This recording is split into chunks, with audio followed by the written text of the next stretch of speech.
எல்லாமே முடிச்சு இப்போ கொஞ்சம் வந்துட்டு மறுபடியும் வீட்டுக்கு மறுபடியுமா அவரே ஒரு நாள் பேசுகிறேன்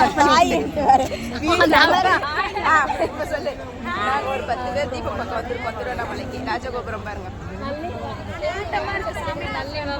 சாமி பார்க்கல சாமி கோபுரம் பார்க்க கூட விட மாட்டாங்க பக்கத்துல எடி முதல்ல ஒண்ணுதான் எடுக்க முடியும் என்ன பிரச்சனை இந்த மாதிரி கட்டியாமா தெரியுது ராஜகோபுரம் எவ்வளவு சூப்பரா இருக்கு பாருங்க. இன்னும் போன வாட்டியே நீ வீடியோ அனுப்பவே இல்லை. இந்த வாட்டி எல்லா போட்டோவையும் எனக்கு அனுப்பிச்சு விடுவேன். வீடியோ நான் ஸ்டேட்டஸ் போடுவேன்.